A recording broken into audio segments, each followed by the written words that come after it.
Boa tarde a todos no Brasil inteiro. Hoje, dia 28 de novembro, aqui são 16 horas em São Paulo e certamente 15 por aí pelo resto do Brasil que não tem horário de verão. O vídeo é o de número 155 e o tema, o crente, o sal grosso. Olha só, sal grosso, pois bem. Antes de dizer por que esse tema, eu quero dizer que eu sou um pouco apreciador do chamado humor negro, aquele humor que eles consideram como um subgênero do humor, aquilo que você pega assim por trás das palavras e cada um faz a sua leitura, que não arranca a risada, mas um sorriso, que eu gosto de um humor inteligente. Mais ou menos isso. Mas o que me trouxe, está me trazendo realmente a falar sobre esse tema, crente sal grosso, é porque eu vejo, até na rede social também, textos que pessoas que gostam, de dizer o crente, digamos, o crente sal grosso, o crente paraquedas, o crente sorvete, e começa a dizer o que significa cada coisa. Eu já vi textos assim meio quilométricos em relação a isso, tanta imaginação para escrever sobre as diversas qualidades de crentes ou cristãos, como queira falar. Bem, eu postei hoje compartilhei na minha página lá no Facebook a seguinte frase, Nossa, você é cristão e grosso desse jeito? O cristão não é o sal da terra, sim, mas eu sou o sal grosso. E, claro, deu aí um quilômetro de compartilhamentos. Eu até aproveito para dizer o seguinte: às vezes eu posto assuntos de interesse nacional, esperando que as pessoas compartilhem, porque é importante o compartilhamento, e às vezes não acontece. Mas vamos lá com essas qualidades de crente que as pessoas escrevem aí. Inicialmente, eu devo dizer que não aprecio nem um pouco. Quando eu vejo textos assim, eu já deixo para lá, não gasto meu tempo compartilhando. E por que isso? Porque eu acho que muitas pessoas escrevem com uma dose de seriedade e muitos leem no mesmo pé de igualdade também, achando sério que tem crentes com esses qualificativos aí, não é?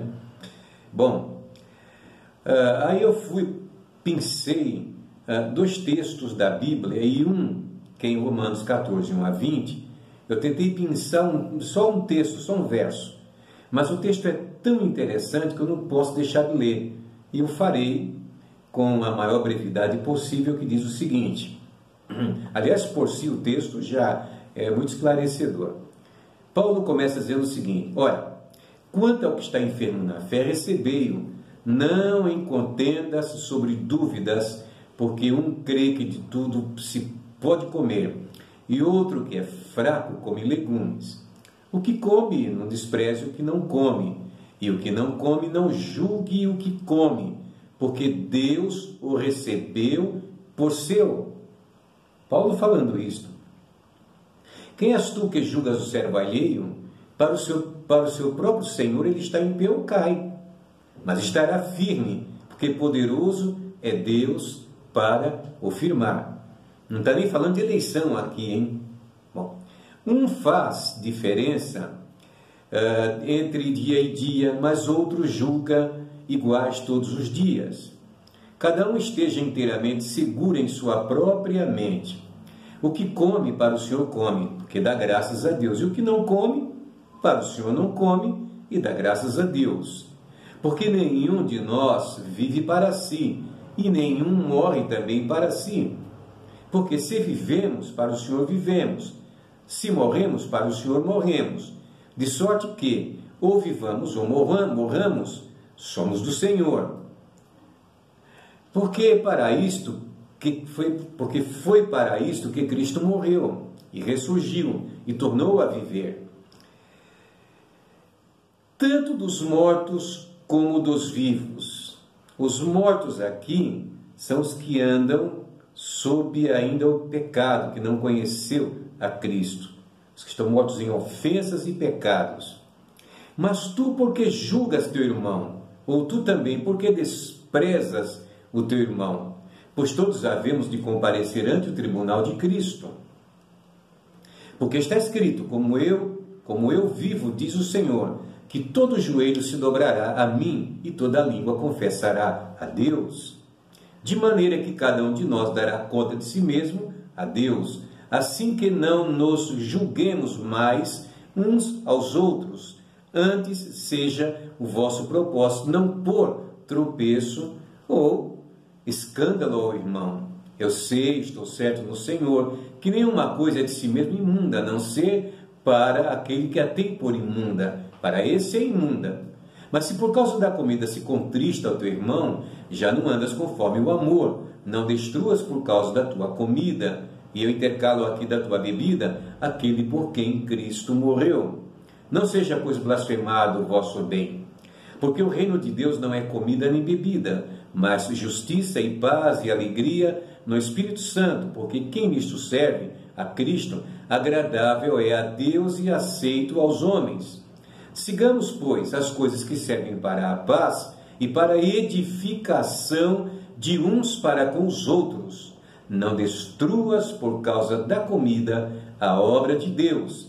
É verdade que tudo é limpo, mas mal vai para o que come com escândalo. Pois bem, 6 minutos, vamos lá. O segundo texto, já vou também fazer consideração, exatamente, e depois a gente só conversa, né? Só fala o que eu quero dizer exatamente sobre isso.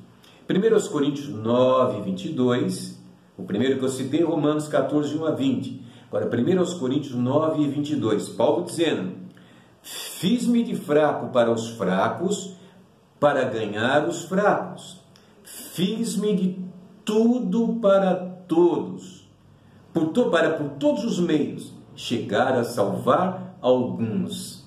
Aí eu pergunto, você que de vez em quando vai na rede social, espinafra os irmãozinhos mais humildes, menos letrados, às vezes até aquele que não frequenta com a mesma assiduidade sua a escola bíblica dominical, e você esculacha os sujeitos que não é crente ou não tem apreço pela obra de Deus. Diz mil e uma coisas que eu leio isso com frequência na rede social. Você não lê esses dois textos aqui, vocês não consideram o que está aqui? Pois bem, então essa história da pessoa qualificar crente, que às vezes o sujeito qualifica os crentes da maneira como quer, quando ele próprio está cheio de erros na sua vida. Mas sabe de uma coisa? Nós somos incapazes de fazer um auto-julgamento quando se faz necessário. E é uma das razões pelas quais Deus me deu graça e me ensinou a nunca fazer juízo de valor de ninguém. Oh, você é um péssimo cristão, você lê muito pouco a Bíblia. Ah, você não valoriza a obra de Deus, você não vai à escola dominical. E que mais? Hoje eu li, por exemplo, vão virar churrasco, vão arder no fogo do inferno.